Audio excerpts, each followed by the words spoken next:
I was dead the moment I pressed that button. I didn't know it then. Didn't know that the phone propped against the sugar caddy was streaming live to 3,000 people. Didn't know the 4 men in booth 7 were deciding who would die that night. Didn't know that the man in the black suit, the one whose voice made my hands shake when I poured his coffee, was the most dangerous person in the city. I just wanted rent money. Now he was standing in my apartment at 2 in the morning, and the first words he said weren't a threat. They were a promise. You're mine now. The mistake happened on a Tuesday. I remember because Tuesdays were always slow at Rosetti's, the kind of family diner where the vinyl seats were cracked and the coffee was strong enough to strip paint. I'd been working there for 3 months, ever since I'd dropped out of journalism school when Mom got sick. The medical bills had eaten everything, my savings, my scholarship refund, my dignity. So I served meatloaf to truck drivers and smiled when they left 50-cent tips. That night, I was covering for another waitress, which meant I had the entire floor to myself. The place was nearly empty except for a group of men in booth 7, tucked in the back corner where the lighting was dim and the security camera had a convenient blind spot. I'd set up my phone during my break, propped against the napkin holder at the counter. My cousin Maya had convinced me to try live streaming. Just talk about your day, be authentic, people eat that stuff up. I had maybe 3,000 followers, mostly bots, but the app paid per view and I needed every dollar. I'd forgotten to turn it off when my break ended. The phone sat there, camera facing the diner, microphone live, broadcasting to whoever was bored enough to watch a tired waitress refill coffee pots. I didn't notice. I was too focused on the men in booth 7, who'd been there for 2 hours without ordering food. The one at the head of the table made my pulse stutter every time I approached. He was younger than I expected, maybe 35, with dark hair cut sharp enough to draw blood and a suit that probably cost more than my car. But it wasn't his looks that made my hands tremble when I poured his coffee. It was the way everyone else in the booth deferred to him, their bodies angled toward him like planets orbiting a black hole. It was the way his eyes tracked movement with predatory focus.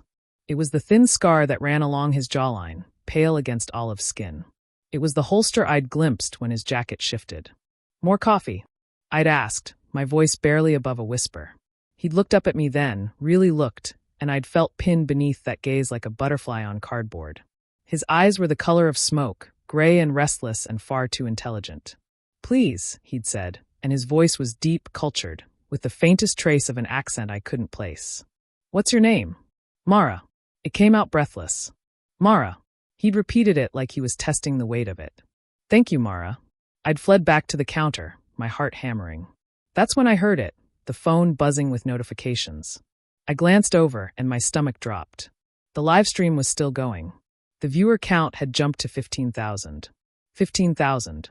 I grabbed the phone with shaking hands, my mind racing. 15,000 people had been watching me work? That was impossible. My streams never broke 100 viewers. Unless. I looked at the screen, at the angle of the camera, and ice flooded my veins. The camera was pointed directly at booth 7. I scrolled through the comments, my breath coming faster. Who are these guys? That's Konstantin Volkov OMG. Are they talking about a shipment?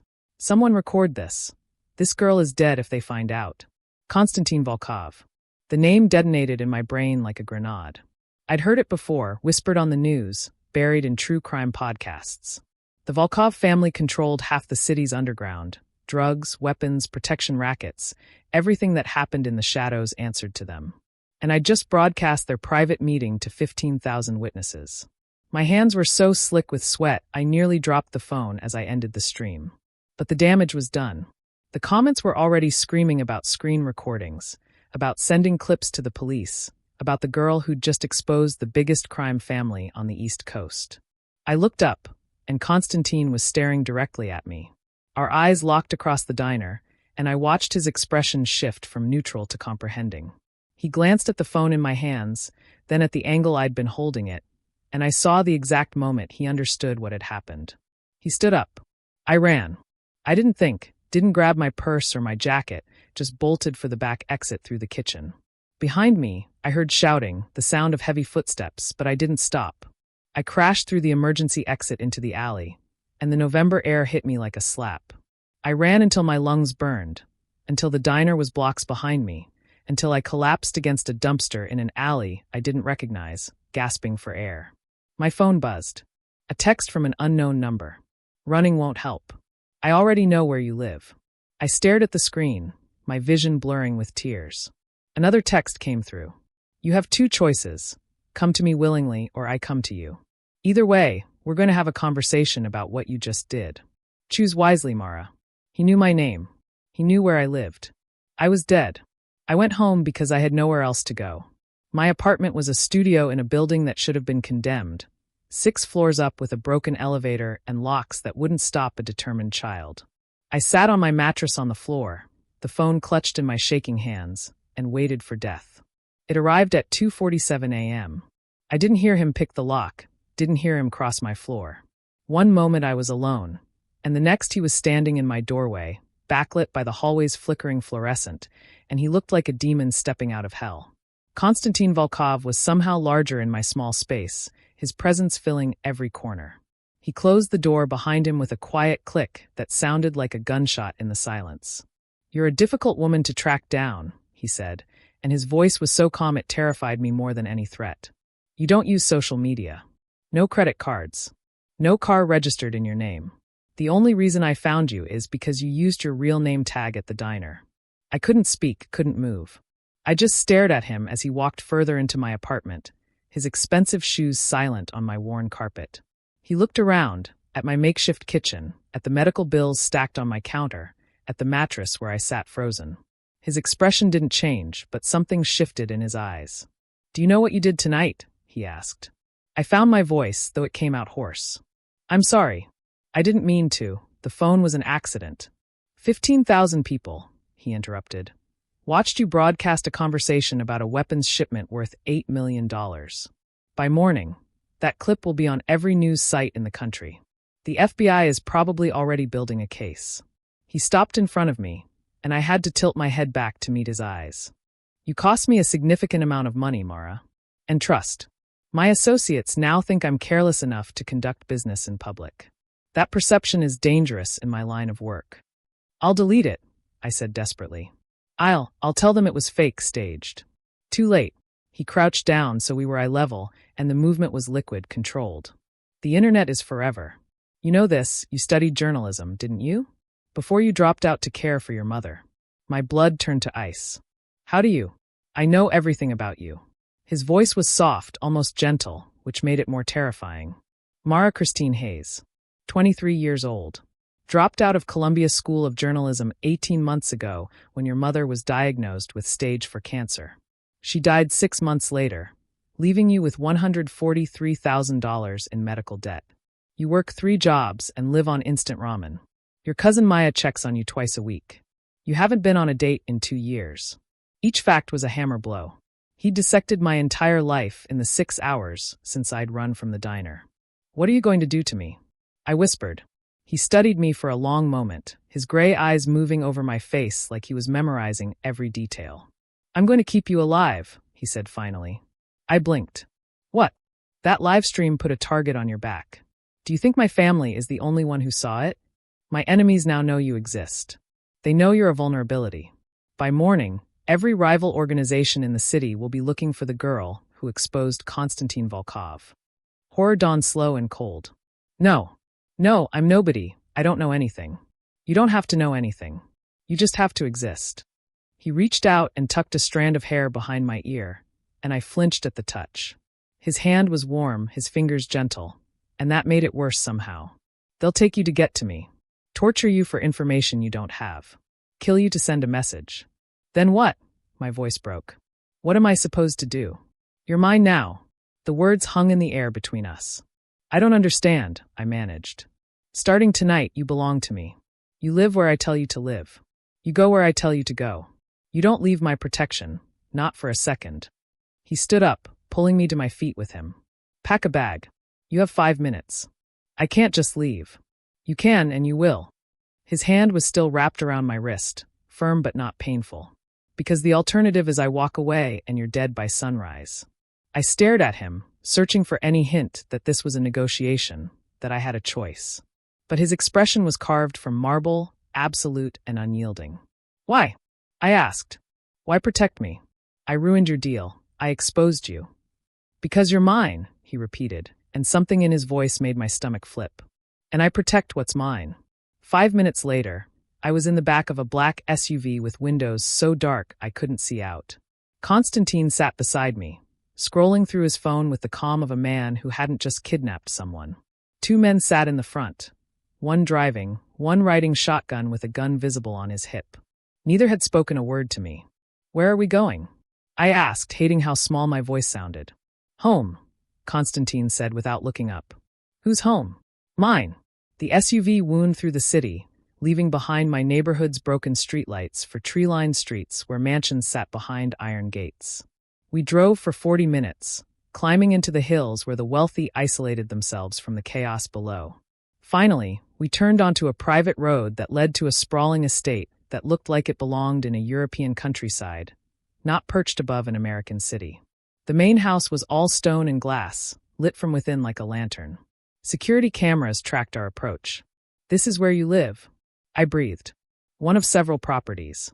He finally looked at me, and in the dim light of the car, his eyes were softer than they'd been in my apartment. "You'll be safe here. No one gets past my security." The SUV stopped in front of massive wooden doors. Konstantin got out first, then extended a hand to help me. I stared at that hand, strong, scarred across the knuckles, steady, and took it because I had no other choice. Inside, the house was even more impressive. Marble floors, soaring ceilings, art that probably cost more than I'd earn in a lifetime. But it wasn't the luxury that struck me, it was the silence. The space felt empty despite its size, like a museum after hours. "You live here alone?" I asked. "I prefer solitude." He led me up a curved staircase to the second floor, down a hallway lined with closed doors. He opened one, revealing a bedroom that was bigger than my entire apartment. The bed was enormous, covered in gray silk. French doors opened onto a balcony overlooking the city lights. There was a sitting area, a desk, a bathroom visible through another door that gleamed with marble and chrome.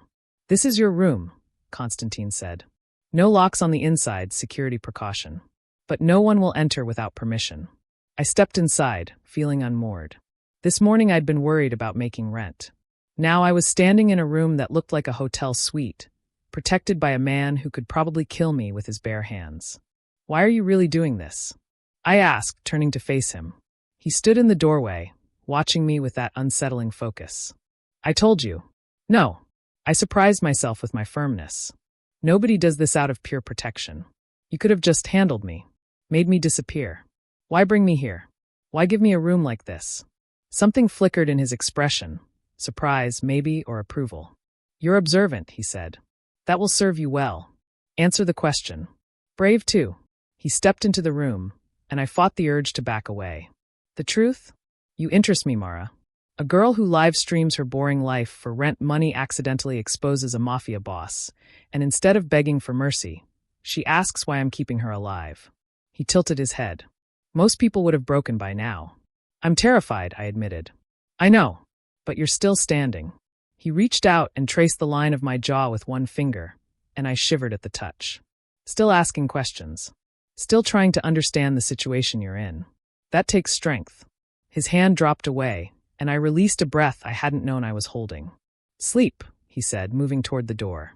"We'll discuss the rules tomorrow." "Rules?" He paused in the doorway, looking back at me with an expression I couldn't read. "You're in my world now, Mara. There are rules for survival. Break them, and even I can't protect you." Then he was gone, the door closing with a soft click that somehow sounded like a cell locking. I stood alone in that beautiful room, in this gilded cage, and finally let myself cry, and then I slept off. I woke to sunlight streaming through the French doors and the smell of coffee. For a moment, I forgot where I was. Then memory crashed back. The live stream, the run, Konstantin's gray eyes watching me like I was a puzzle he needed to solve. The coffee smell was coming from a tray on the nightstand. There was breakfast too, fresh fruit, pastries, orange juice in a crystal glass. A note written in sharp, angular handwriting. "Eat. Someone will collect you at 9. K." I checked my phone, 8:42 a.m. I'd slept for 5 hours, which felt impossible given the circumstances. But my body had apparently decided that exhaustion trumped fear. The bathroom was stocked with expensive toiletries, towels soft enough to be clouds. I showered quickly, then realized I had nothing to wear but yesterday's uniform. When I emerged, there were clothes laid out on the bed, jeans that looked like they'd fit, a soft sweater, underwear still tagged. Everything in exactly my size. I know everything about you, Konstantin had said. I dressed with shaking hands, trying not to think about how thoroughly he'd invaded my privacy. At exactly 9 o'clock, there was a knock on the door. Miss Hayes. A woman's voice, professional and cool. Mr. Volkov is ready for you. I opened the door to find a woman in her 40s with steel-gray hair and an expression that suggested she'd seen everything and been impressed by none of it. She wore a tailored suit and carried herself like a general. I'm Vera, she said. Mr. Volkov's head of household security.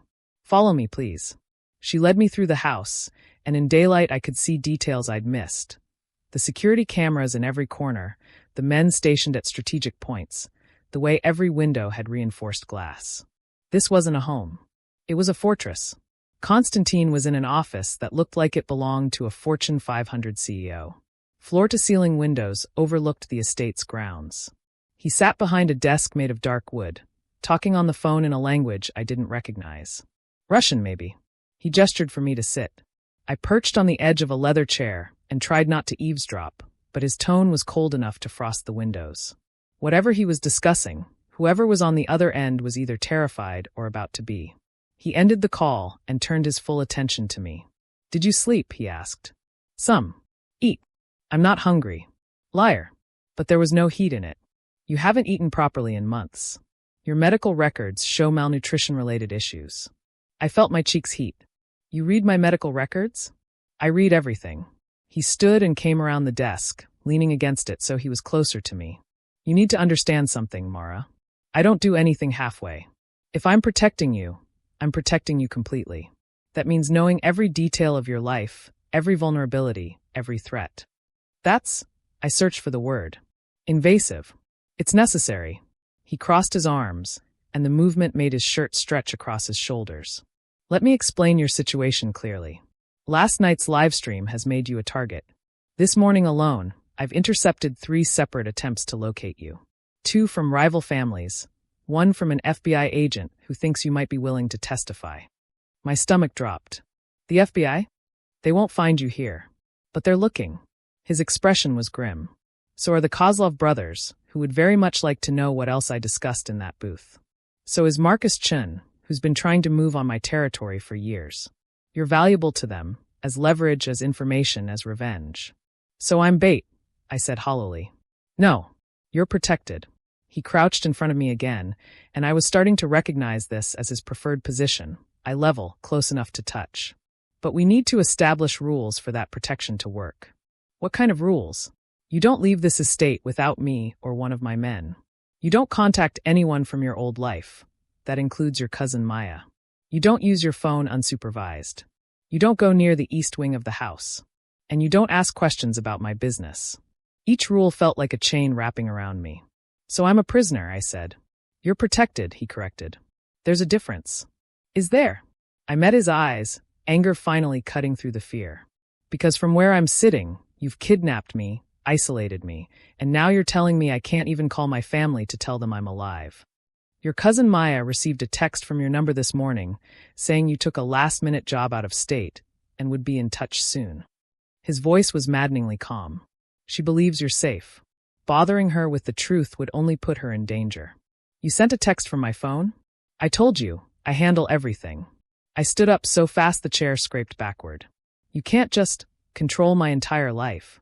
I can. I am. He stood too, and suddenly we were very close, his height forcing me to tilt my head back. And you'll accept it, because the alternative is your cousin identifying your body at the morgue. The words were brutal, designed to shock me into compliance. And they worked. I felt the fight drain out of me, replaced by exhausted acceptance. How long? I asked quietly. How long do I have to stay here? Something shifted in his expression. Surprise, maybe, at my sudden capitulation. I don't know, he admitted. Until the heat dies down. Until my people neutralize the threats. Until you're no longer valuable to my enemies. So maybe forever. Maybe. We stood there in the morning light, captor and captive, and I felt the enormity of my situation settle over me like a burial shroud. I need to call my mom's hospital, I said finally. There are outstanding bills. Already paid. I stared at him. What? All of your mother's medical debt. Settled this morning. He said it like he was discussing the weather. Consider it a signing bonus. A signing bonus for what? For your cooperation. He reached out and tucked a strand of hair behind my ear, the gesture almost tender. I take care of what's mine, Mara. You'll learn that. The days blurred together. I woke, ate breakfast that appeared like magic, and spent my time exploring the parts of the estate I was allowed to access. The library became my sanctuary, 3 floors of books in a dozen languages, leather chairs positioned to catch the light. I read everything I could find about the Volkov family, trying to understand the man who held my life in his hands. Konstantin's grandfather had emigrated from Russia in the 1970s and built an empire from nothing. Legitimate businesses on the surface, shipping, real estate, restaurants, and a criminal network underneath that controlled everything from drug distribution to political corruption. Konstantin had taken over 5 years ago when his father died under mysterious circumstances. Consolidating power was how one article delicately phrased it. Patricide, another suggested more bluntly. I didn't know which version was true, and I was afraid to ask. Konstantin himself was a ghost in his own house. I'd see him in passing, coming from his office at odd hours, leaving before dawn in suits that probably cost more than a car. Our interactions were brief and charged with something I didn't want to examine. Eat more, he'd say, appearing in the dining room while I picked at lunch. Sleep well? He'd ask, passing me in the hallway at midnight when I couldn't sleep. Stay inside today, he'd command, and I'd watch from the windows as black SUVs came and went with men who looked like they killed people for a living. Because they probably did. 2 weeks into my captivity, Vera informed me I'd be joining Konstantin for dinner. Is that a request? I asked. With Mr. Volkov, nothing is a request. But her tone wasn't unkind. I dressed carefully in clothes that had appeared in the closet. A simple black dress that somehow fit perfectly, heels I could barely walk in. When I came downstairs, Konstantin was waiting in the dining room, and the sight of him made my breath catch. He'd shed his usual suit jacket, wore just a white shirt with the sleeves rolled to his elbows. It should have made him look casual, but somehow it made him more dangerous, like seeing a blade without its sheath. You look beautiful, he said, and the compliment felt like a physical touch. Thank you. I sat across from him at a table that could have seated 20. Why am I here? Because I want your company. He poured wine into my glass, something red and probably older than me. Is that so hard to believe? Yes. He smiled, and it transformed his face. For a moment, he didn't look like a man who ordered executions before breakfast. He looked young, almost boyish. I like your honesty, he said. Most people tell me what they think I want to hear. I'm not most people. No. His eyes moved over me with unnerving focus. You're not. Dinner was elaborate, course after course brought by silent staff who vanished before I could thank them. We ate and talked, and I discovered Konstantin was educated in ways I hadn't expected. He discussed literature, art, philosophy with the ease of someone who'd spent years studying. You went to Oxford, I said, remembering something from my research.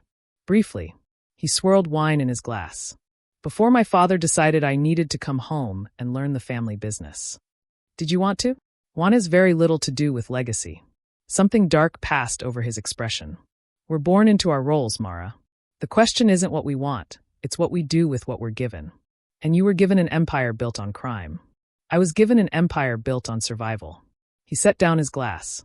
My grandfather came here with nothing. This country wasn't kind to Russian immigrants. So he built power the only way available to him. Is it right? By your standards, probably not. But it's real. It feeds people, protects families, provides for thousands who have no other options. It also kills people. Yes. He didn't flinch from the truth. It does. Would you like me to apologize for that? Would you mean it? No. His honesty was shocking in its directness. Most men in his position would have lied, justified, deflected. Konstantin just met my eyes and dared me to judge him. Why am I really here? I asked. At this dinner, I mean. You don't need my company. Maybe I want it. Why? He considered me for a long moment, his fingers drumming against the table. Because you're the first person in years who's looked at me like I'm human, he said finally. Not useful. Not terrifying. Not someone to manipulate or fear. Just human. The vulnerability in his voice stole my breath. I'm terrified of you, I admitted. I know, but you still see me. He stood and came around the table, extending his hand. Dance with me. What? Dance with me, he repeated. Music had started playing from hidden speakers, something slow and instrumental. Please. I took his hand because refusing felt more dangerous than accepting. He pulled me close, one hand at my waist, the other cradling mine. We moved together in the empty dining room, and I could feel the controlled strength in his body, the way he led with absolute confidence. I haven't danced since my mother's funeral, I said, not sure why I was telling him this. I haven't danced since before my father died. His breath was warm against my ear. We're both out of practice. We moved together in silence, and I felt something shift between us, some barrier thinning, some wall cracking. This close, I could smell him, sandalwood and something darker, like gunpowder and expensive cologne. This close, I could see the exhaustion in his eyes, the weight he carried. What happened to your father? I asked quietly. His hand tightened on my waist. He became weak. Made bad decisions. Put the family at risk. So you killed him. I expected him to lie. Instead, he leaned back to look at me, his gray eyes dark as storm clouds. Yes, he said. I did. I should have been horrified. Should have pulled away, run, something. Instead, I just nodded. Was it necessary? I asked. Does it matter? To me? Yes. He studied my face like he was searching for judgment and surprised to find only curiosity. He was going to get us all killed, Konstantin said finally. He'd become paranoid, erratic. Started a war with the Kozlovs that we couldn't win. The family would have been destroyed within months. His jaw tightened. So I did what had to be done. I took control. I ended the war. I saved hundreds of lives by taking one. And that makes it right? It makes it necessary. Right and wrong are luxuries for people who don't have blood on their hands. The song ended, but we didn't stop moving. We just swayed together in the silence, his hand warm on my back, my head somehow resting against his chest. I should be more afraid of you, I whispered. Probably. But I'm not. Not right now. His arms tightened around me, and I felt him breathe against my hair. Good, he said. Don't be. Everything changed 3 days later. I woke to the sound of gunfire. It was distant, outside the estate walls, but unmistakable. Pop, pop, pop, like fireworks but sharper, more final. I sat up in bed, my heart hammering, as the house alarm began to wail. The door burst open. It was Vera, holding a gun that looked wrong in her hands until I remembered she was head of security. Get dressed. Now. Her professional calm was cracked with urgency. We're moving you to the safe room. What's happening? The Kozlov brothers are making a move. She tossed me clothes, dark jeans, a black shirt. They've breached the outer perimeter. I dressed with shaking hands while she stood guard. More gunfire erupted, closer now. I could hear shouting, the sound of breaking glass. How many? I asked, pulling on shoes. 20, maybe more. She grabbed my arm and pulled me into the hallway. They want you. They think taking you will give them leverage over Konstantin. We ran through corridors I'd never seen, deeper into the house. Behind us, the sounds of battle grew louder, gunshots, explosions, screams.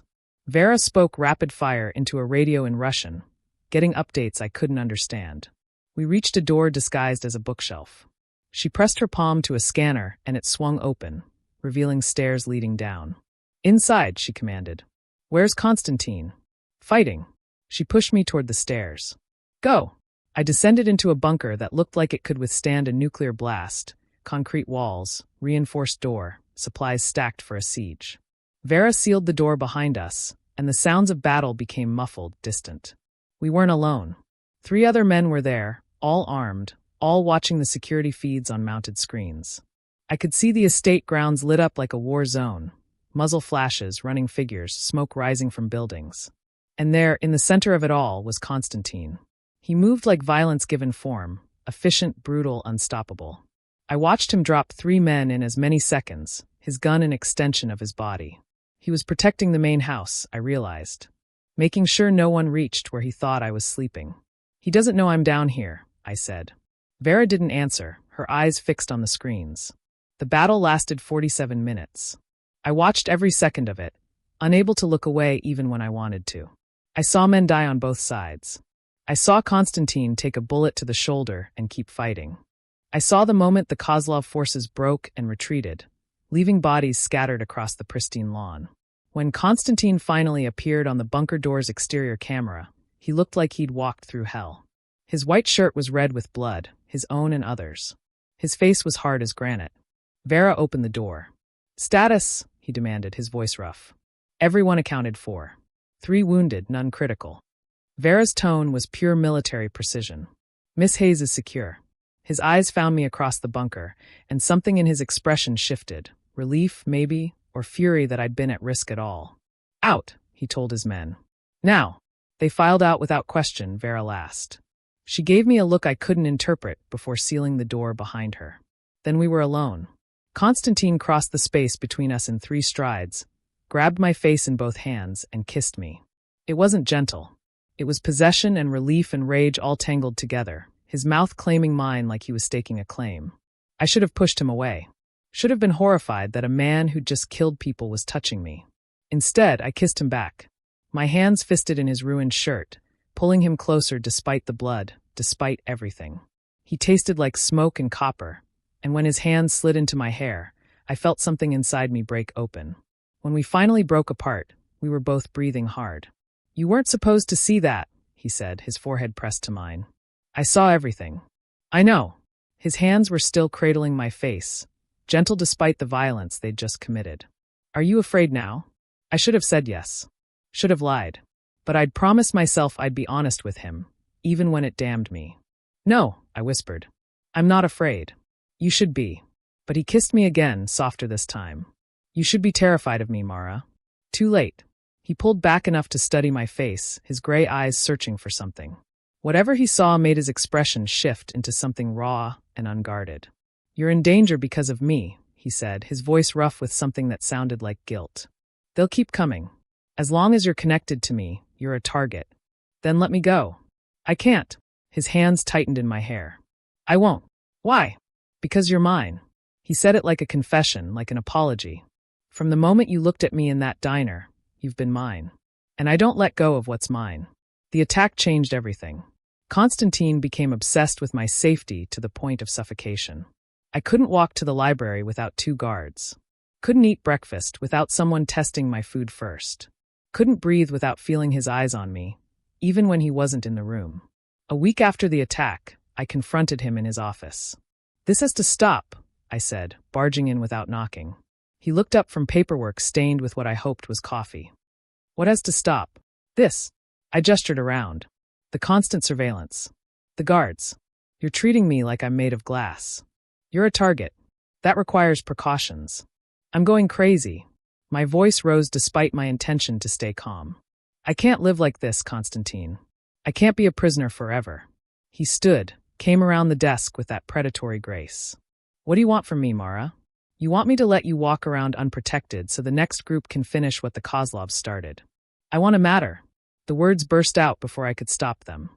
"I want to be more than just something you own, something you protect. I want to actually help instead of hiding while people die for me." He stared at me, and I saw surprise flicker across his face. "You want to help," he repeated slowly. "Yes." "With what exactly?" "I don't know." I threw my hands up. "But I studied journalism. I know how to research, investigate, find information. There has to be something useful I can do besides sit in that beautiful room and wait for someone to kill me." He was quiet for so long I thought he'd refuse. Then he said something that shocked me. "There might be." 2 days later, I was standing in the east wing I'd been forbidden to enter. It was Konstantin's operations center, computers, files, maps covering the walls with pins marking territories and threats. His inner circle was there, Vera, 2 men named Alexei and Dmitri, and a young woman with sharp eyes named Katya who handled intelligence. "This is Mara," Konstantin announced. "She'll be working with Katya on something I need researched." The looks they gave me ranged from curious to hostile. But no one questioned him. Katya pulled me aside to a computer station. "The boss says you're good at finding information." I was training to be an investigative journalist. "Good. Because we have a problem." She pulled up files, bank statements, shipping records, communication logs. "Someone inside the organization is feeding information to the FBI. We've lost 3 shipments in 2 months. That doesn't happen by accident."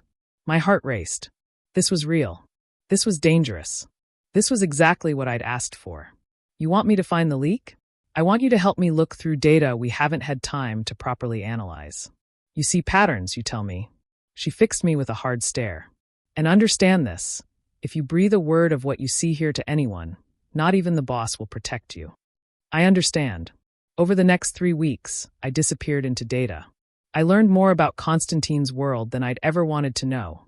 The scope of his operations, the violence required to maintain power, the thin line between his legitimate businesses and criminal enterprises. But I also saw the other side. The protection he provided to vulnerable communities, the way he kept harder drugs out of certain neighborhoods, how his money funded schools and clinics in areas the government had abandoned. He was a criminal, but he was also the only law that mattered in the parts of the city that had been forgotten.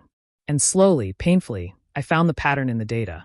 Here, I told Katia one night, my eyes burning from staring at screens. Look at the timing. Every leak happens within 48 hours of meetings at the Rosetti diner. She leaned over my shoulder, scanning the information. The diner? That doesn't make sense. We haven't used that location in, she stopped. Except for information exchanges. Low-level stuff. Who coordinates those meetings? Alexei handles scheduling through. Her face went pale. Through his cousin who works there part-time. In the kitchen. We looked at each other as the implications sank in. We need to tell Konstantin, I said. No. Katia was already moving, grabbing her phone. We need proof first. If we accuse Alexei based on circumstantial evidence and we're wrong, it'll tear the organization apart. So what do we do? She smiled, and it wasn't kind. We set a trap. The plan was simple, which meant 1,000 things could go wrong. Katia fed false information through the usual channels. A fake shipment, valuable enough to be worth intercepting. If Alexei's cousin was the leak, the FBI would move on it. We'd have our proof. What we didn't anticipate was the FBI working with the Kozlov brothers. The night of the fake shipment, I was in the operations center watching everything unfold on screens. The shipment was a decoy. Empty truck, skeleton crew, all carefully monitored. We were just waiting to see who showed up. Both the FBI and the Kozlovs arrived at the same time. That's impossible, Konstantin said, his voice deadly calm. They're supposed to be enemies. Unless they made a deal, Vera suggested. Take down Volkov, split his territory. I watched the screens as two forces that should have been adversaries coordinated their attack on our people. My stomach turned as I realized the trap we'd set was about to get our own men killed. Pull them out, I said. Konstantin, you have to pull them out. If I do, we lose the only evidence we have. If you don't, they die. I grabbed his arm. Please. We can find another way. He looked at me, and I saw the calculation in his eyes. Weighing lives against proof, loyalty against strategy. Then he grabbed the radio. All units fall back. Now. This is not a drill. Evacuate immediately. The screens showed chaos as our men retreated under heavy fire. 2 didn't make it out. I watched them fall, and I felt the weight of those deaths settle on my shoulders. Because I'd found the leak. I'd set the trap. This isn't your fault, Konstantin said quietly, reading my face. Isn't it? No. He turned to Katia. Bring me Alexei. Now. What happened next happened fast. Alexei denied everything until Katia showed him the evidence. The money transfers, the burner phone they'd found in his cousin's apartment, the timeline of meetings and leaks. His face went from denial to resignation. They have my daughter, he said, and his voice broke. The Kozlovs took her 3 months ago. Said they'd kill her if I didn't cooperate. I didn't have a choice. Konstantin listened without expression. When Alexei finished, the silence was terrible. Where is she? Konstantin asked. I don't know. They move her every few days. I swear, Konstantin, I never wanted. Where is she? Alexei gave an address, his hands shaking. Konstantin turned to Dmitri. Take a team. Get the girl. If she's alive, bring her here. And Alexei? Dmitri asked. Everyone waited for the answer we all knew was coming. You didn't betray the Volkov family and live. Wait for my decision, Konstantin said, surprising everyone. He looked at me. Mara, come with me. He led me to his private office and closed the door. Then he poured 2 glasses of vodka and handed me one. You're going to ask me to spare him, he said. Yes. Why? He betrayed us. Got 2 men killed tonight. Because they have his daughter. I met his eyes. What would you do if they took me? His expression darkened. Anything. Exactly. He's not a traitor. He's a father trying to save his child. There has to be mercy for that. Mercy is weakness in my world. Then your world is broken. I set down the glass. You told me you protect what's yours. That you take care of your people. Alexei is your people. His daughter is innocent. If you kill him for trying to save her, what does that make you? He stared at me for a long moment. Then he drank his vodka in one swallow. You're asking me to show weakness to my own organization. I'm asking you to show humanity. And if I do? If I spare him and word gets out that Konstantin Volkov forgives betrayal, every ambitious soldier in the city will think they can make deals behind my back. Or they'll think Konstantin Volkov values loyalty enough to understand when it's tested beyond breaking. I stepped closer. You're not your father. You don't have to rule through fear alone. Something shifted in his expression, vulnerability breaking through the armor. You don't know what you're asking, he said quietly. I do. I'm asking you to be the man I see when we're alone. The man who paid my mother's medical bills. Who dances with me in empty rooms. Who looks at me like I matter. You do matter. He closed the distance between us, framing my face with his hands. You matter more than you should. More than is safe. Then prove it. Show mercy. He kissed me, hard and desperate, like I was oxygen and he was drowning. When he pulled back, his eyes were storm dark. If this backfires, it's on you, he said. I'll take that responsibility. Konstantin spared Alexei's life. He also led the team personally to rescue the daughter. I watched from the operations center as they breached the Kozlov safe house, as Konstantin himself carried out a traumatized 12-year-old girl wrapped in his jacket. The word spread through the organization like wildfire. Volkov had shown mercy. Some saw it as weakness. Others saw it as strength. But everyone saw it was because of me. You're changing him, Vera told me one morning, appearing beside me in the library. In 20 years with this family, I've never seen Konstantin spare someone who betrayed him. Maybe he's changing himself, I said. Maybe. She studied me with those sharp eyes. Or maybe you're giving him a reason to be better than he has to be. Either way, be careful. The people who see that change as weakness will target you to get to him. I know. Do you? She leaned closer.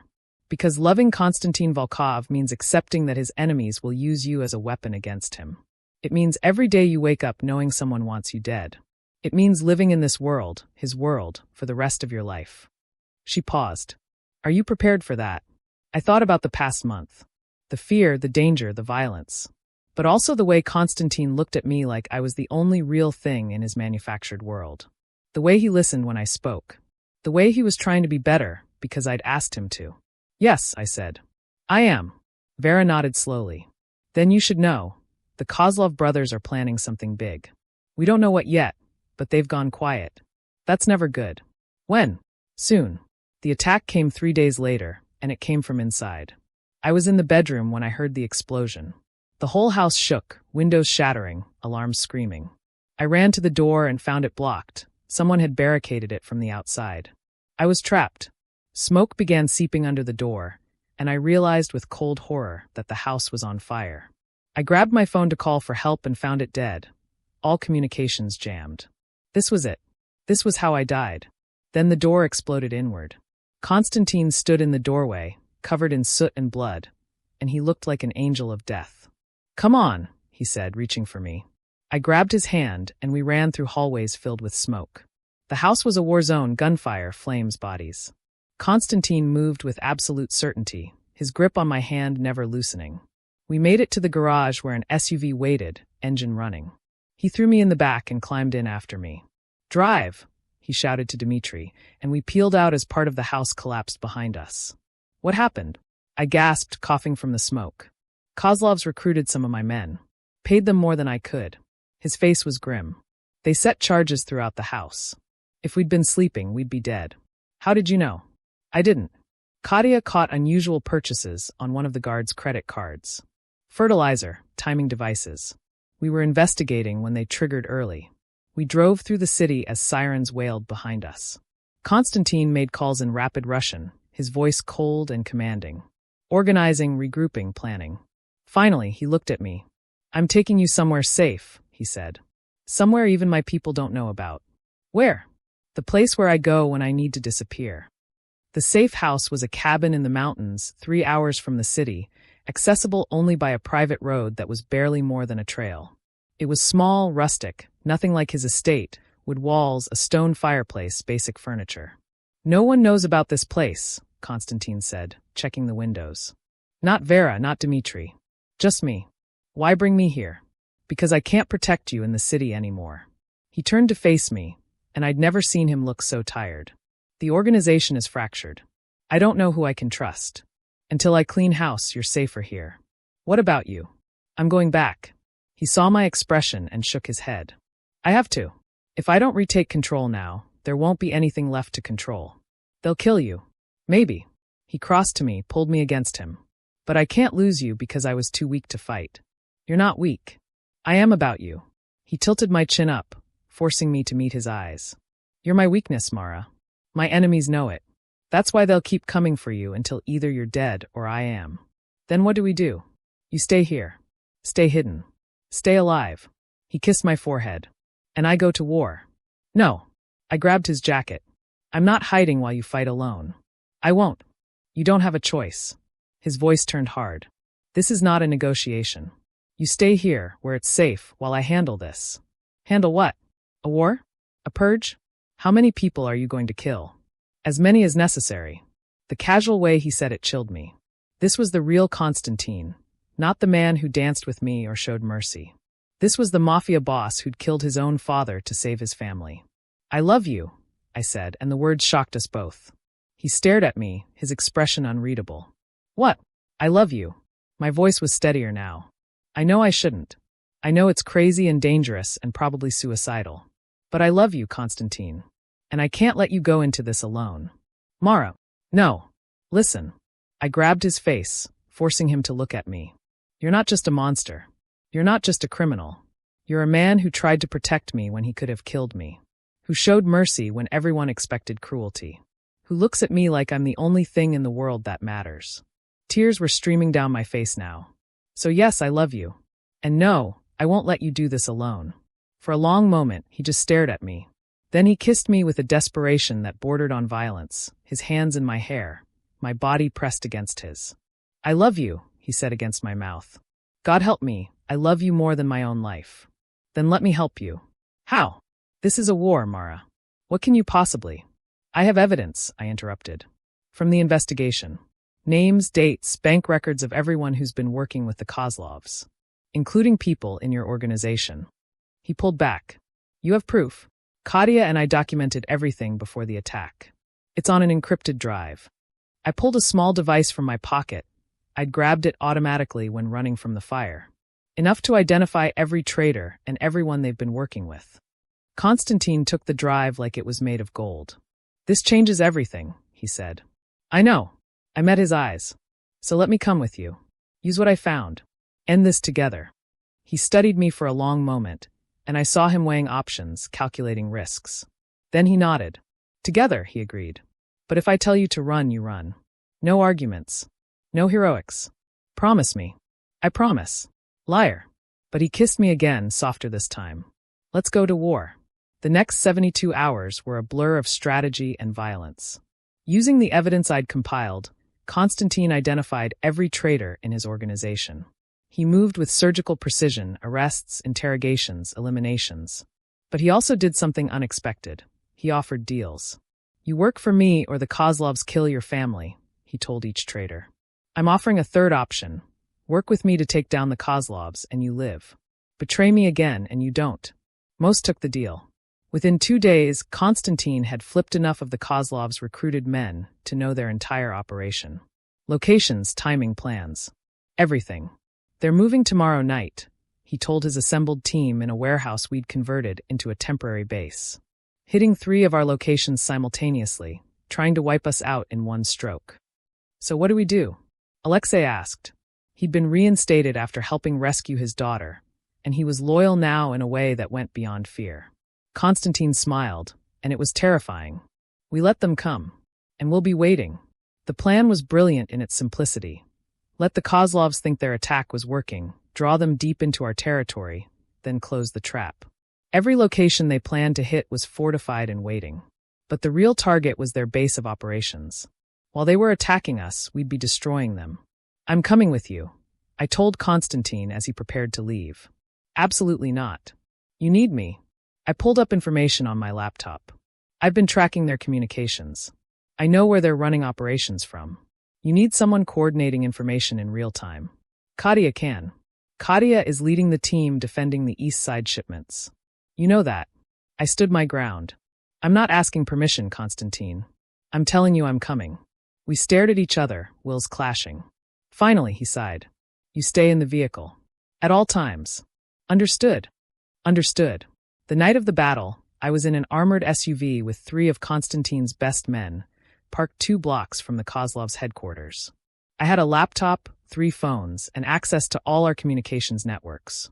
I watched the operation unfold on screens and through radio chatter, our forces repelling the Kozlov attacks at all 3 locations, inflicting heavy casualties.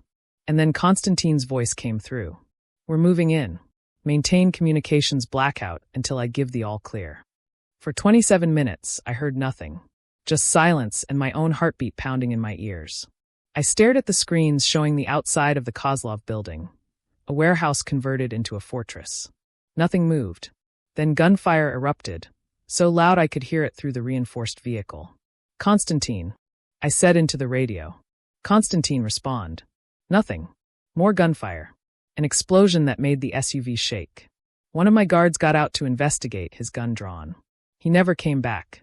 We need to move, the driver said, his voice tight. Now. Not without Konstantin. Miss Hayes, we have orders. The driver's window exploded in a spray of glass. I screamed as the driver slumped forward, blood everywhere. The remaining guard turned to fire at our attackers, but he was cut down before he could get a shot off.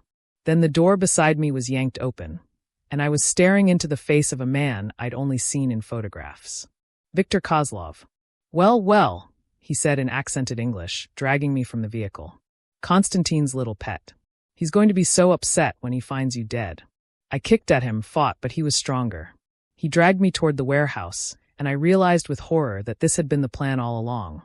Draw Konstantin out, then take me while he was occupied. Viktor pulled me inside the building, and I saw bodies everywhere.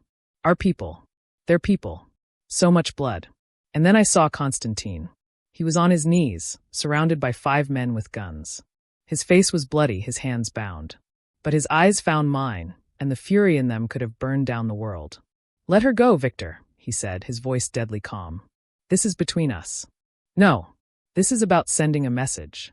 Viktor pressed a gun to my temple, and I felt the cold metal against my skin. You don't get to show mercy. You don't get to change the rules. You're a Volkov. You're supposed to rule through fear, not love. If you hurt her, you'll what? You're about to die, Konstantin. Viktor's breath was hot against my ear. But first, you get to watch her go first. Time slowed down. I saw Konstantin's eyes flick to something behind Viktor. Saw the almost imperceptible nod he gave. Saw Vera rise from where she'd been playing dead, a gun in her hand. Down! Konstantin shouted. I dropped, going limp in Viktor's grip, and Vera fired. The bullet took Viktor in the shoulder, spinning him away from me.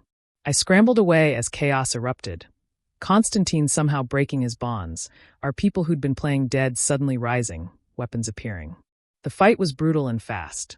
Konstantin moved like a force of nature, taking down 2 men before reaching Viktor. I watched him beat the Kozlov leader with a rage that was terrible to witness. You touched her, Konstantin said, each word punctuated by a blow. You pointed a gun at her. You threatened her life. Konstantin. I shouted. Stop. You're killing him. That's the idea. But he paused, breathing hard, his fist raised for another strike. Viktor was barely conscious, his face a mess of blood. He was finished, beaten, no longer a threat. Killing him now would be murder, not war. He's done, I said, moving closer. It's over. Let him live to face his failure. Konstantin looked at me, and I saw him struggling with the decision. The old Konstantin would have finished it, would have killed Viktor without hesitation. But the man I loved was trying to be better. He lowered his fist. Get him out of here, he told Dmitri. Make sure everyone knows Viktor Kozlov survived because Konstantin Volkov showed mercy. Spread the word that we don't need to kill everyone to maintain power. He stood and came to me, pulling me against him with shaking hands. Are you hurt? He demanded, checking me for injuries. I'm fine. I'm okay. I grabbed his face, making him look at me. I'm alive. We're both alive. When I saw him with that gun to your head, his voice broke. I thought I'd lost you. You didn't. I'm here. We won. He kissed me like I was air and he'd been drowning, desperate and relieved and fierce. Around us, his people were securing the building, tending to the wounded, but we were in our own world. Marry me, he said against my mouth.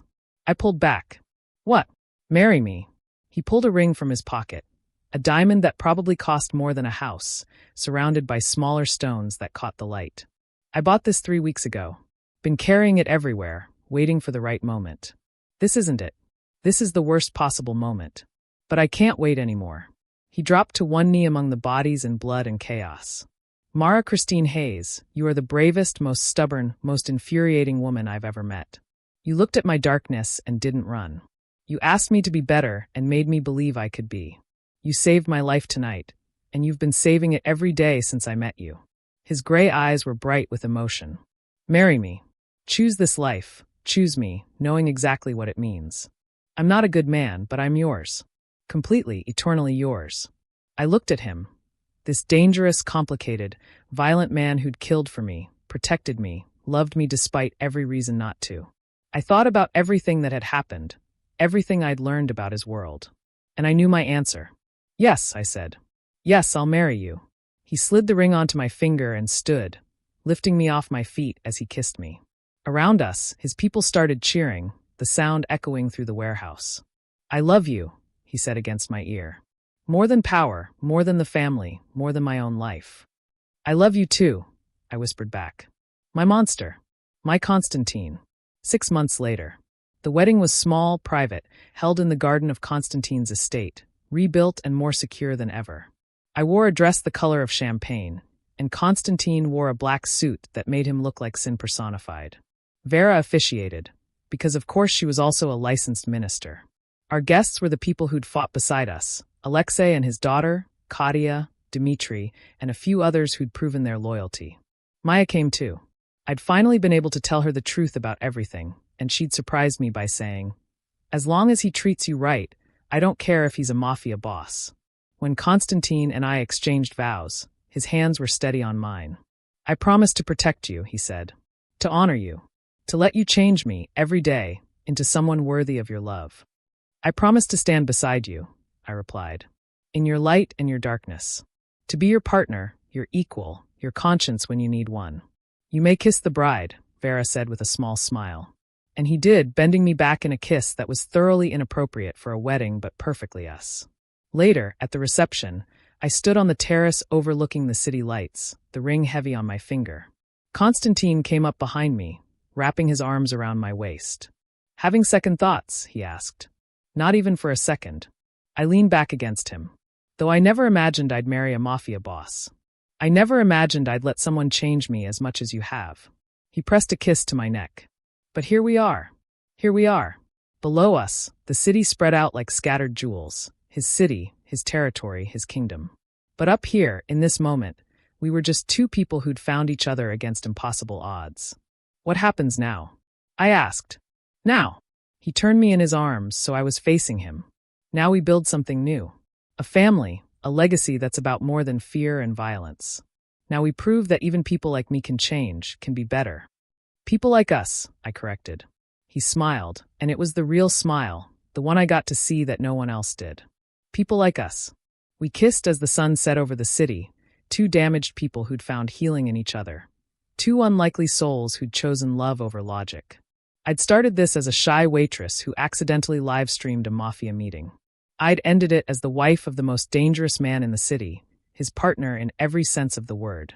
And I wouldn't change a single moment. Behind us, music started playing, our first dance as husband and wife. Konstantin took my hand and led me back inside, where our small family waited. The live stream had changed everything. It had brought death and danger and chaos into my life. But it had also brought me Konstantin. And for that, I'd do it all again in a heartbeat. The end. Wow. What a journey, right?